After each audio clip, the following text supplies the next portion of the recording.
This audio recording is an accompaniment to the poster for the paper How Hard is Cognitive Science by Patricia Rich, Ronald DeHaan, Todd Wareham, and Iris Von Roy.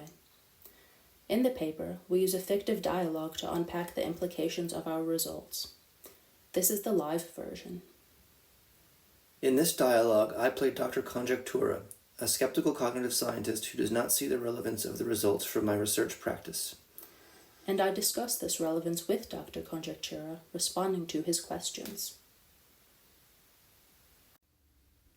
I appreciate your trying to help me achieve my research goals, but I can't see how you are doing so. How are the theorems relevant to me? I am never in that ideal situation. What ideal situation? You formalize my inferential problems by assuming I have perfect, errorless observations, but my data are always incomplete and noisy. The theorems show that in the ideal situation, finding explanations consistent with the facts is not tractable. How can more uncertainty about the relevant facts make this problem easier? It seems it can only make it harder. Fair, but you set an unrealistic standard for explanation. No explanation is perfect, but at best an approximation.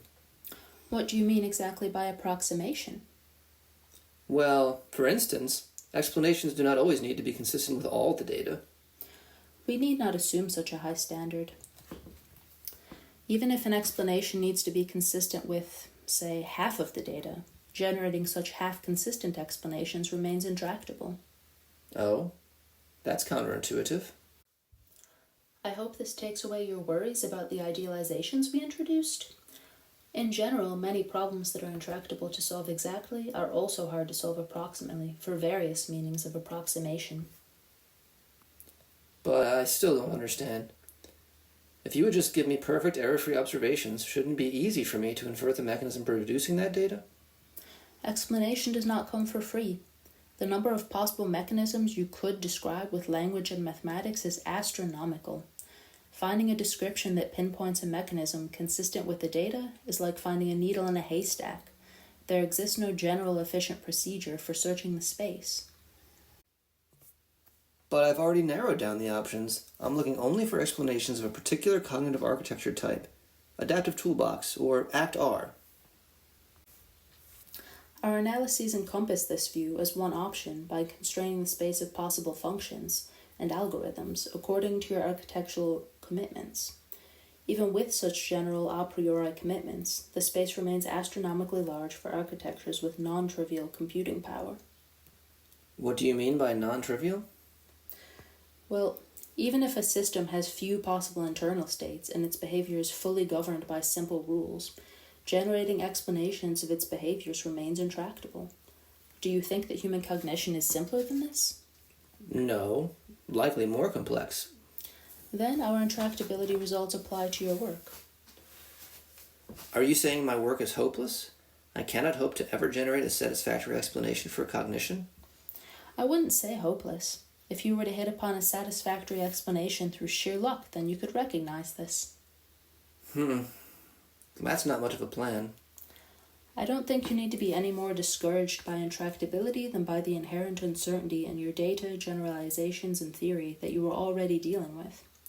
But it does mean that your inferential work cannot be proceduralized in any efficient way. So best not try to make an algorithm or an otherwise too strict set of rules to replace your scientific thinking. Why not? What could go wrong? You may fool yourself into thinking you are searching the whole space, while you are actually stuck in a small corner of an astronomical space outside your consideration. It may also cause you to assume that the system you are studying is simpler than you really believe, because otherwise your procedures would not converge efficiently. Well, if any procedure I might use will hold me back, what can I do?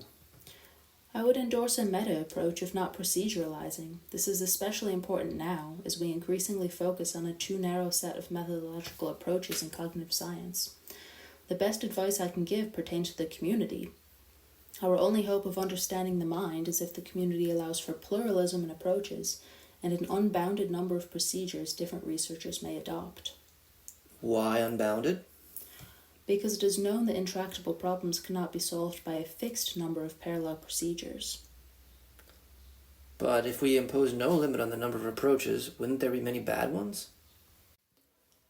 Recognizing the need for and legitimacy of alternative approaches is a prerequisite to productive critique.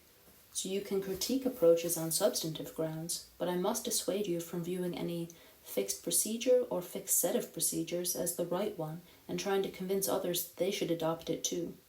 I've noticed you grumbling about the too subjective methods some of your colleagues are using, and I must encourage you to live and let live.